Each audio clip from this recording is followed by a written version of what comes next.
Good evening, everyone. Hello, CHOQ Nation. How is everybody doing on this wonderful Thursday evening? My name is Dr. Matt Dorsey, aka the CHOQTOR, also known as your friendly neighborhood Chief Scientific Officer, as I always say, and of course, Formulator. Man, I am deep in the weeds on research right now, preparing for tomorrow night. Tons and tons of studies. About to print out a whole bunch more. So, yes, man, I'm going to need to give my eyes a rest from all of the screen time soon. But I promise I will not disappoint you guys for tomorrow evening, no matter how late I have to stay up tonight, because I'm a procrastinator, to find all the research that I need for tomorrow's presentation to back up my argument that keto is, in fact, not perhaps the best way to be eating. Let's see who we got here. Hugo, hello. EMP, hello. Cool name. All right. Sergio, Danny, Laura, how's it going? Let's see here. Hugo says, I have one big question. How can we stay from mandatory this word? Oh, yes. Hugo, as much as I wish I could respond to that, unfortunately, that is verboten, which is German for forbidden. I believe that's the direct translation. As much as Hugo, I would love to talk about that particular topic, as of course I do have certain opinions on it, like we all do. That is not okay in YouTube land. So I'm going to have to respectfully decline your answering your question as much as I wish I could. Yes, but yeah. Of course, someone else responded, the CHOQTOR can't talk about that. Yes. And thank you, the CHOQ, for chiming in. Yes, many topics, not many, but there are a few that I am not allowed to talk about for a variety of reasons, liability, and also, of course, that we do live in a fairly Orwellian landscape in which tech companies are complicit in manipulating the infosphere. So that is just the simple reality of the situation. But anyway, yeah, that's the deal with that. Also, I do apologize if I'm a tad out of it today. Again, very, very deep in the research, and also didn't sleep that well last night. Something y'all might not know about me, but I have a certain constitution where I have intermittent insomnia.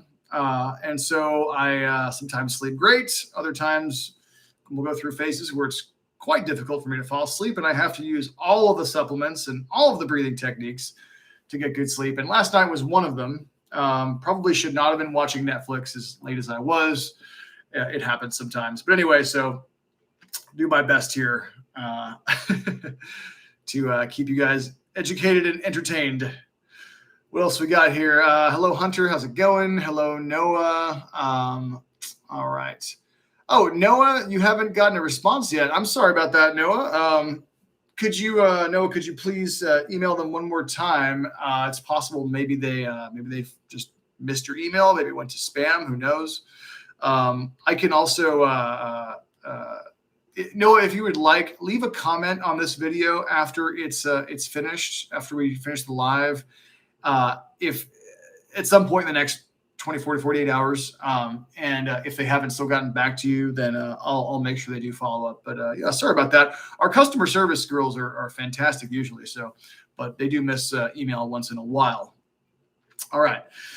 So the CHOQ says, Dr. Matt, in the past I heard you say daily is all the shilajit you need, and why does it have men stack daily shilajit? Oh yes, the CHOQ. Well,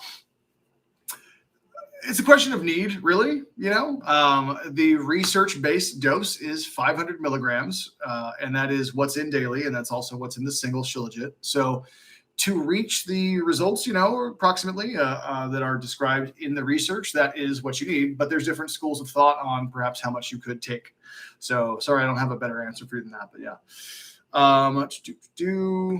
What else we got? You should play video games, Dr. Matt.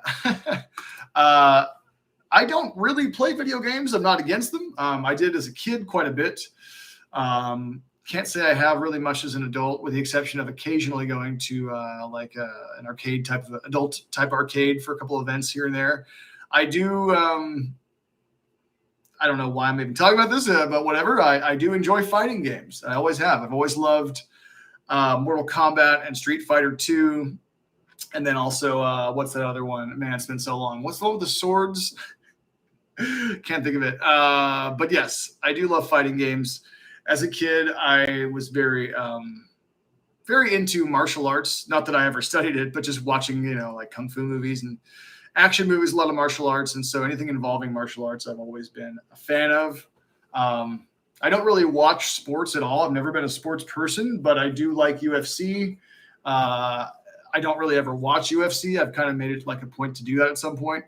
But I just always tell people if I were going to pick a sport to watch, it would probably be something involving martial arts. But I digress. But yeah, that's the point of having a YouTube channel. You get to just do whatever you want, right? Dr. R7ES Arts, Dr. Arts. Good morning, American fellows. Greetings from Switzerland. Dr. Arts, I'm not sure exactly how to pronounce your name since you're using a 7 perhaps in place of a T, but very cool to have somebody from Switzerland. We've got somebody else from New Zealand.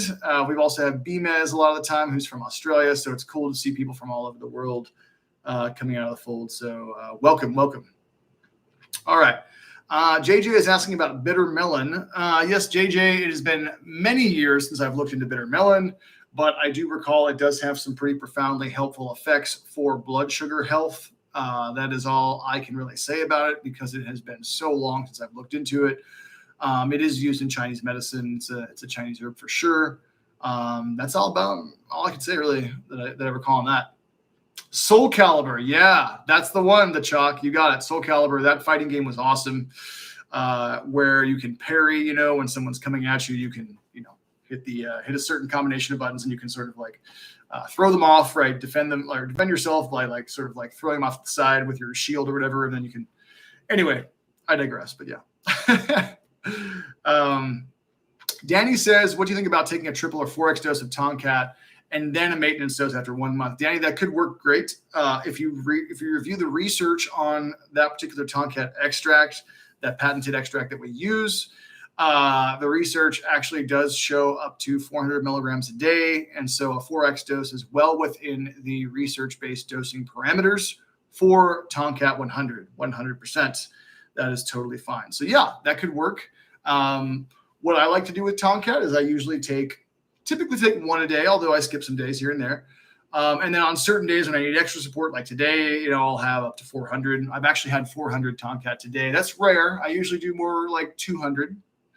But I will range anywhere from 1 to 400 per day on the Tomcat personally, where I would say if you did a monthly average, it's probably between 150 and 200 milligrams a day expressed as an actual average. Are there any studies on nature soaking? I bet if people lived a more natural life, going for walks outside, they would have lower cortisol levels. Well, Mr. Babinski, actually, now is a great time to tell you about a blog I did. Let's look this up really fast here. I did a blog on natural ways to boost your immunity, and I'm not familiar with the term nature soaking per se, but I am familiar with the term forest bathing. Maybe that's kind of similar to what you were thinking about in terms of a concept you were going for with the term nature soaking. But yeah, so I did mention there is actual research on, there's a Japanese word for it, like shunryaku or something like that. Let's see if I can find it. But it's loosely translated to forest bathing. And here we go. The article, which I will link to now, is called 4 Evidence-Based Methods to Boost Your Immunity. Yes, forest bathing is the number 1 on there. It's also called Shinrin Yoku in Japanese. It's a Japanese thing. But yeah, really cool study on it. Multiple studies actually showing that it does support healthy immune function to just basically walk through the forest. And there were different theories on how this could work. They were even talking about certain compounds that are perhaps even in the air coming from the trees. Again, probably it's an electromagnetic thing. Maybe it's a subtle energy thing happening on a level we don't understand. But yeah. And then actually here, I'll link to this one too. there's a video by this YouTube channel called MedCram that talks about a lot of different medical science stuff. It's a physician on there. It's pretty cool. And they talk about the forest bathing studies on that video. So check that one out. It's pretty awesome. All right. What else we got here? Is there a formula to calculate the optimals of Shilajit? No, unfortunately, Dr. Arts, there's nothing like that. Something like that should never exist, to be honest, because if someone tried to make up a formula saying that here's exactly what you need based on this, I mean, I could see it's a noble attempt to try to impose order on a system that is inherently chaotic. But yeah, I don't really think that there's any way to really do that. To say that based on these factors, this is how much you should take of this, because honestly, there are too many factors and it's too individualized. So nothing like that, but cool idea for sure. I always have my ganglia, something. Okay, I can't talk about that, Hugo. Let's see. Any CHOQ products with zinc and magnesium coming out anytime soon? So anytime soon, no. In the future, at some point, highly likely, yes. We've got various things in the pipeline right now, and nothing in the pipeline that has those ingredients of zinc or magnesium right now. But has it been discussed at some point as something that probably will happen in the future? Yes, but not anytime soon. Let's see here. Tips on how to raise your vibration / frequency. Danny, that is an interesting question. How do you raise your vibration / frequency? So many schools of thought on that. I don't know. So, I mean, other people in here, you guys, you know, I'm not going to claim to be an expert on raising your vibration or frequency. I'll give you my 2 cents. Anybody else who wants to chime in on the chat to answer Danny's question, feel free. Because, you know, your opinion on something like this is just as valid as mine or anyone else's. I will say, I mean, so people in the spiritual communities tend to be really focused on raising your frequency and all that.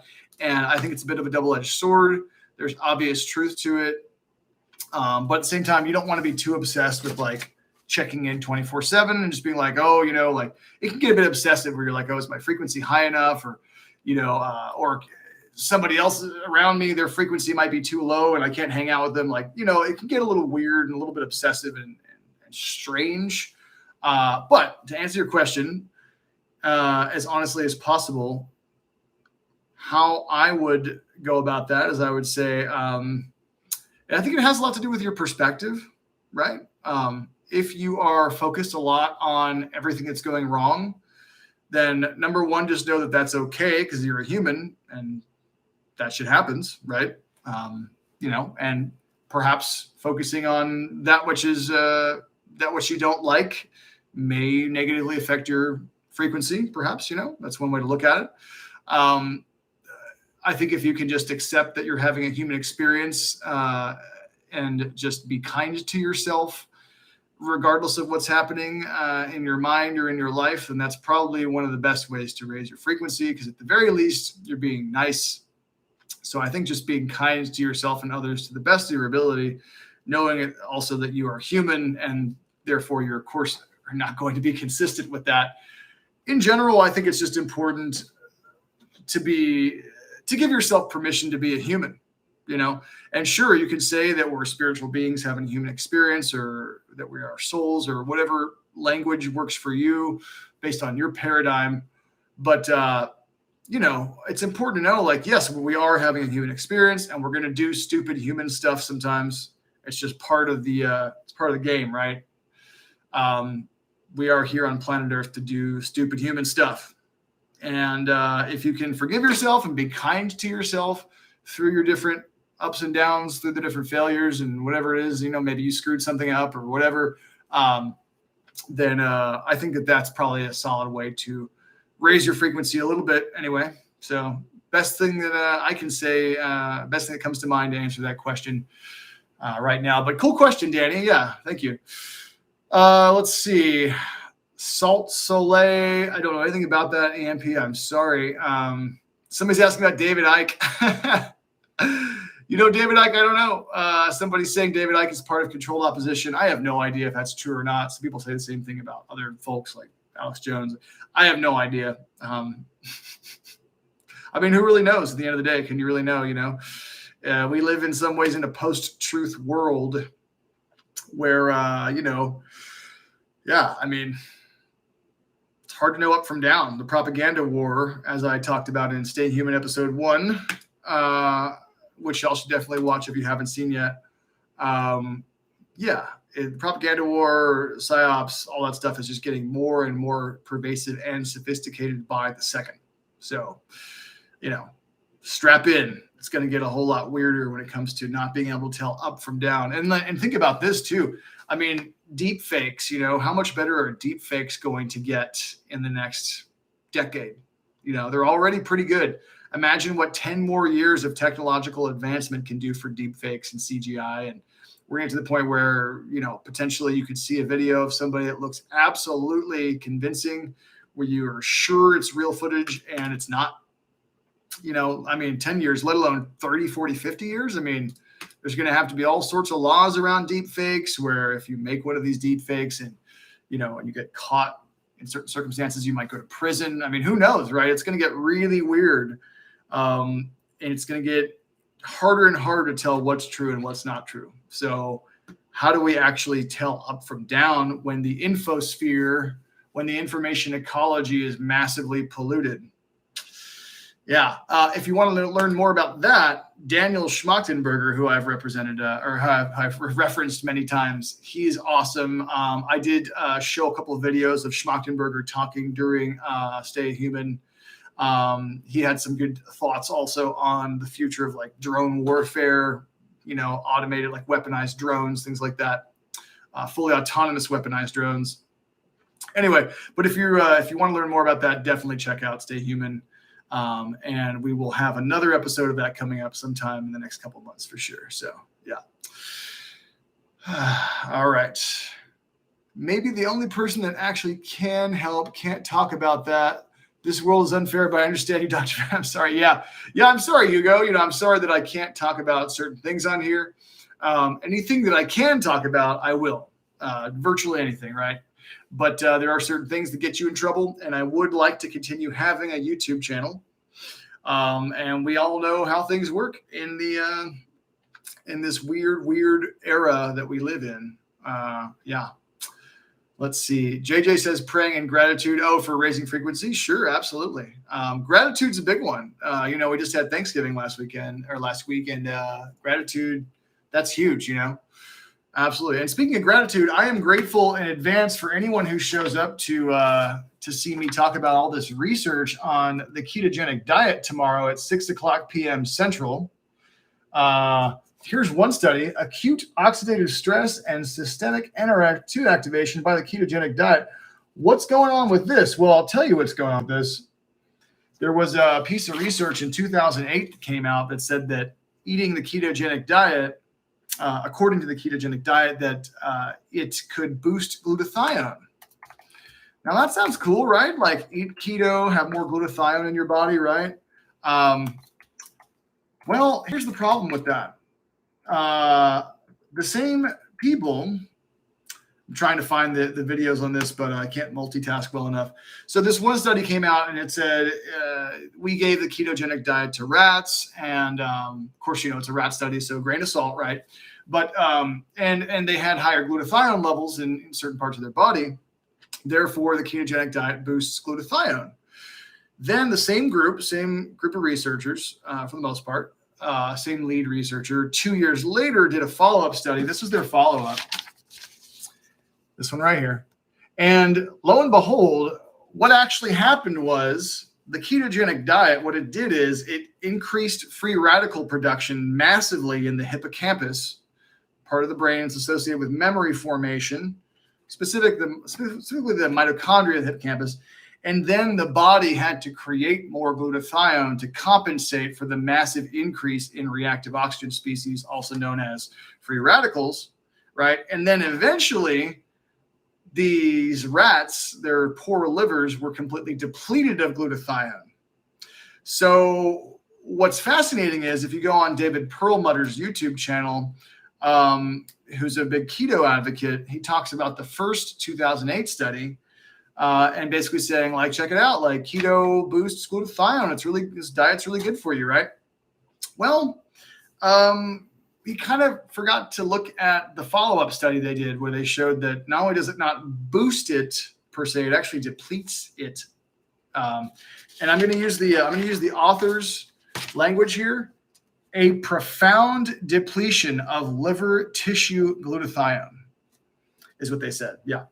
So so sometimes, like, so and the bigger conversation here is, I did a podcast last night, and one of the questions that the guy in the podcast, the interviewer, asked me was, how do you tell what's real from what's not when you're looking through research, right? And it's really hard. Like, I have training in this stuff, not as much as somebody who did like a full PhD in nutrition per se, like a Chris Masterjohn or something, but I have, significant training, more than 99.5% of the populace easily. And, it's tough though. It really is. You can take a superficial look at a study and you can think it says one thing, and then you can take a deeper look at it and actually look at what they really observe and say, actually, you know what? Like, that's not what the study is saying at all, right? So here's a great example. You can give somebody a little bit of a poison, and then you can see that all of a sudden their body increased glutathione, right? And you can say this poison is good for you because we're seeing that your body's creating more of this antioxidant. Therefore, it increases the synthesis, But what's really happening is that your body is compensating for the presence of this poison.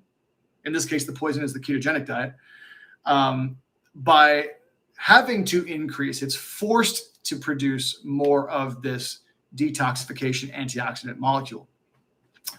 So anyway, science is complicated, and you have to really pay attention and know your stuff. So, but yes. So again, quick plug though. Tomorrow at 6 o'clock, we're doing a deep dive into everything keto. That's 6 o'clock Central, of course. And here is the link. It is called The Dark Side of Keto. Fun little picture there, as some of y'all have probably seen already. Darth Vader in front of a bunch of bacon. And I will be using lots and lots of scientific evidence to back up my statement, my thesis, which is that the keto diet obviously does have some benefits like weight loss and can be helpful for epilepsy, but in 99% of cases, the cons outweigh the pros, especially in context of other diets that are much healthier and can also help you lose weight just as well or better. And in fact, I do have research here that I'm going to talk about tomorrow showing that other diets are actually more effective than keto for weight loss and have fewer side effects anyway. So definitely come check that out. And of course, we will be giving away prizes. In fact, 2 times as many prizes as normal because it's a Friday tomorrow. So yeah. All right, what else we got here? Oh, you know what? Is it time? I think it might be time to give away our first prize. Why not? What the heck? I think it's time here. Let's do it. Yeah, we're far enough in. So timer has started. Get your 2-digit number in, please. Just 1 entry per person. And we will generate a random number and see who wins prize number 1, which is of course, as most of y'all know, one of any CHOQ product. So make sure to get your answer in the next 39 seconds. Otherwise, your answer will not count. It will be fully disqualified. Yes.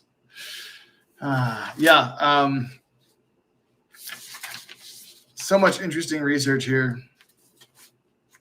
Here's another one I talked about yesterday. They looked at 32 controlled feeding studies comparing keto to another diet that was much lower in fat and higher in carbohydrates, and found that in almost all cases, there was actually better weight loss on the other diet. Interesting, right? And we are done. But yeah, so I showed this one to you guys yesterday.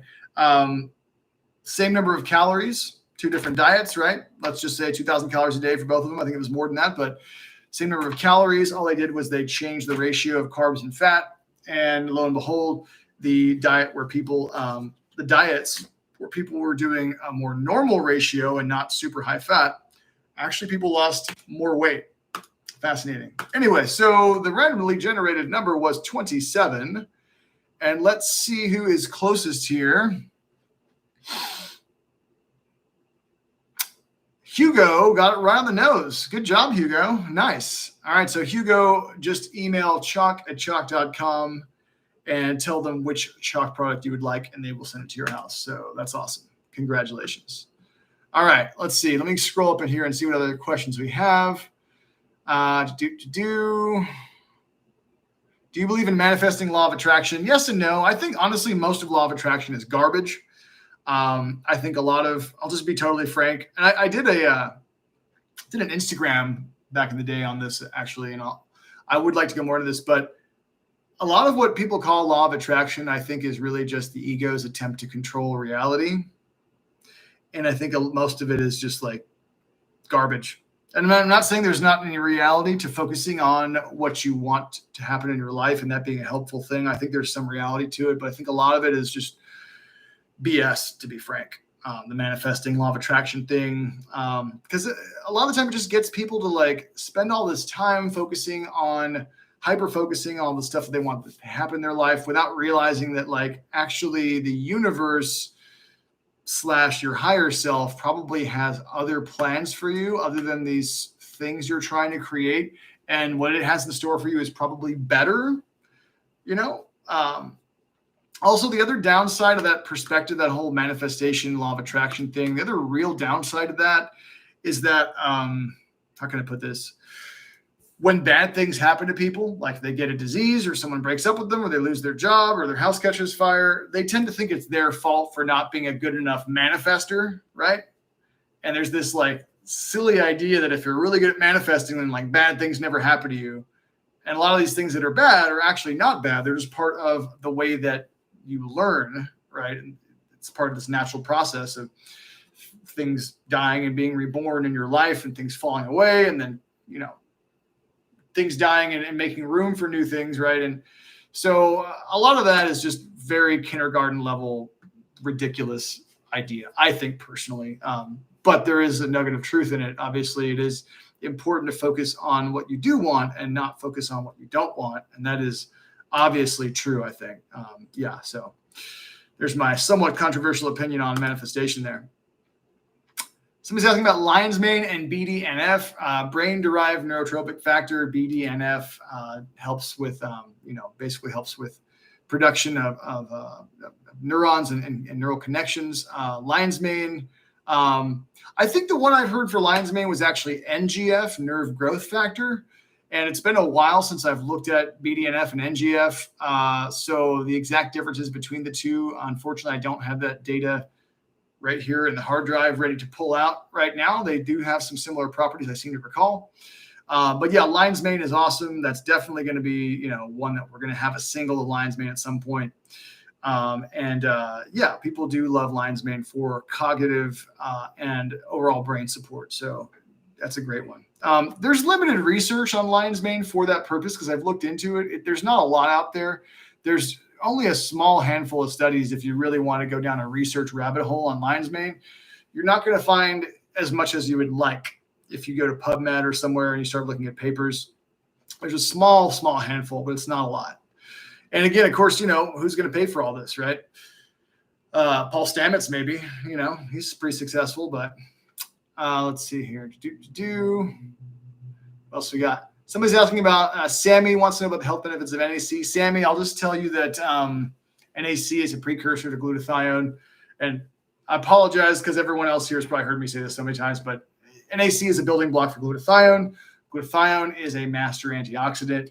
You need it to quench free radicals. You need it for detoxification and for your immune system and a whole host of other things, including also mitochondrial energy production. But NAC it's great. And we do hope that maybe it doesn't end up going away, but it probably will. All right. Hugo says, I know you and all of us want to keep being here, this wonderful channel. think about having a Telegram for loyal followers. Yes, Hugo, we do have a Telegram. And I'm so grateful for you. Yes, awesome. Well, thank you so much, Hugo. Appreciate that. That's cool. Somebody's asking about losing testosterone if we don't get sunlight. Noah, I can't say 100% that a lack of sunlight will decrease testosterone, but I'd say based on what I know and some preliminary stuff, it's highly, highly likely that we do need sunlight for sex hormones in general. There's a guy I've talked about before on here. His name is Jack Cruz. Let me see if I can find a video. Jack Cruz, mitochondria, sun. So Noah, if you're interested in this, you should probably check out Jack Cruz's stuff. Let me see if I can find one of his better lectures here. Jack Cruz, sun. He talks a lot about the different frequencies of light and how they affect our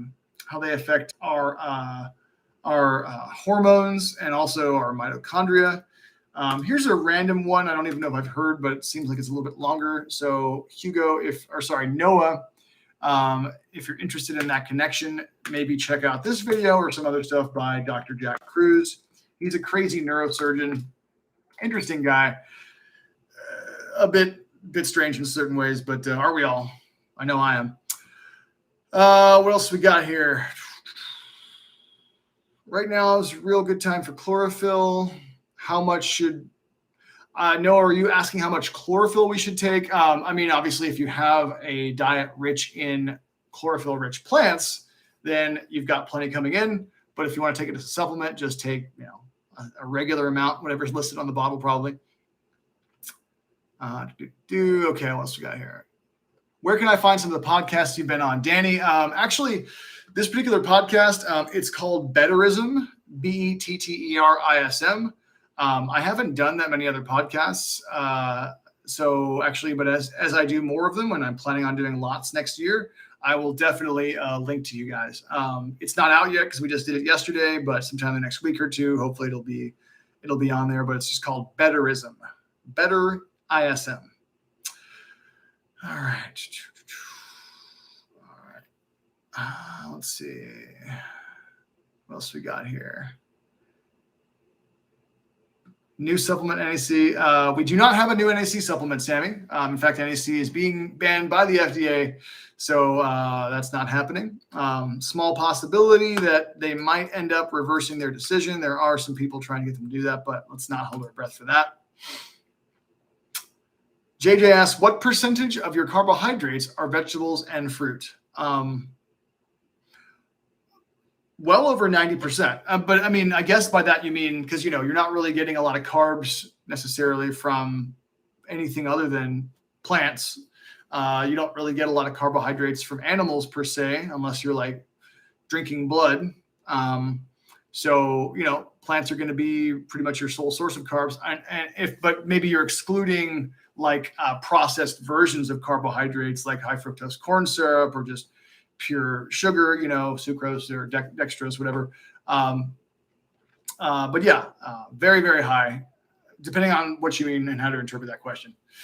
To answer your question about when Apex is coming out, by the way, as soon as possible, which is probably going to still be a couple months. Yeah. Thoughts on elderberry? Glow 120 elderberry is awesome. Highly recommend it. And it's delicious. And, I can count on one hand the number of plants that are good for your immune system that actually taste good. Astragalus is one of the only other ones out there. Most plants are either like slightly nasty or very nasty tasting. So elderberry and astragalus are two of the only plants out there that I've ever seen as a professional herbalist that are really potent for a healthy immune system and actually taste good. So, but yeah, elderberry is awesome.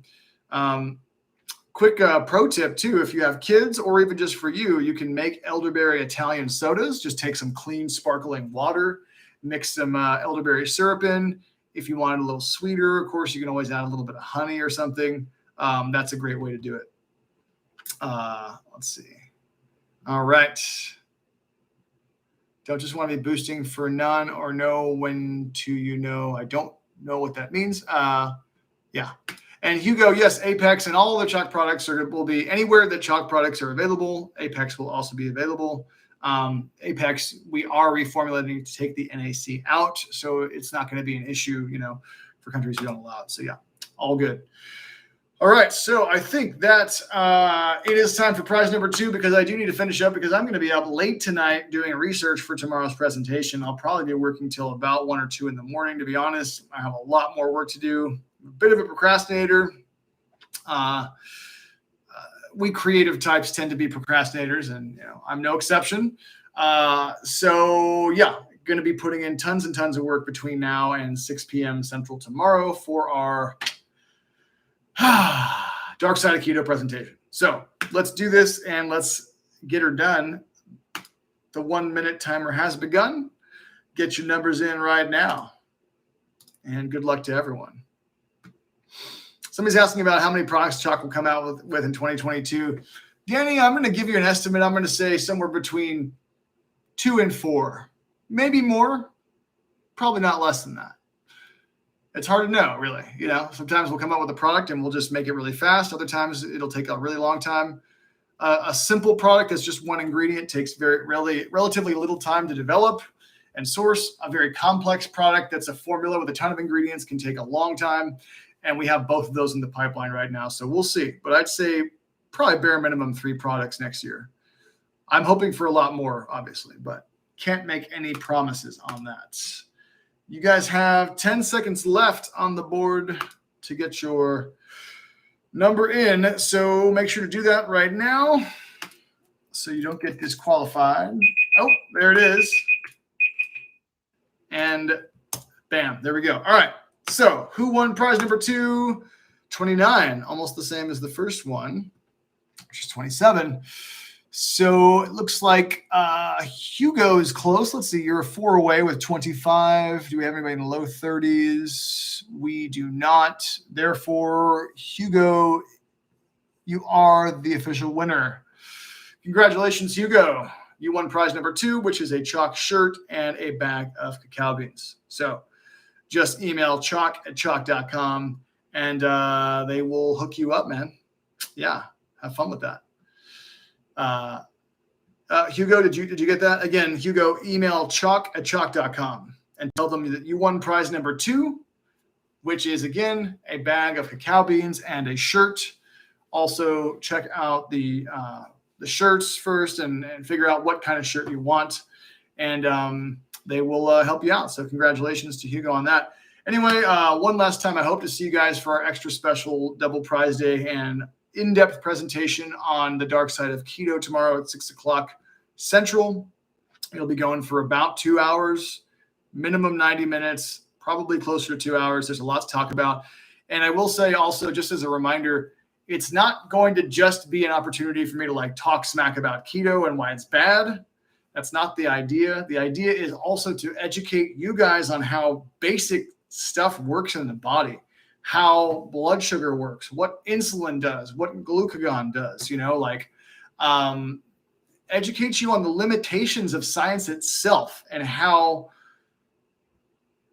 limited we are in studying dietary interventions in the first place. So it's going to be a lot more interesting and well-rounded than me just saying keto is bad the whole time. Obviously, I will be talking about that and discussing that, but there'll be a lot more to it. So definitely come join us tomorrow at 6 o'clock Central live here on YouTube for that special. It will be awesome, and we will have Q&A at the end, and you can always ask me any questions you have about keto or carbohydrates or any of this stuff. And also, if you have any keto friends, if they want to come heckle me, tell them bring it on. As long as they don't heckle too hard, then I'll kick them out. Anyway, much love, guys. I'm going to head out. Got a lot of work to do tonight, at least another 6 hours probably before I get to go to sleep. And I will see you guys soon. Until then, stay human.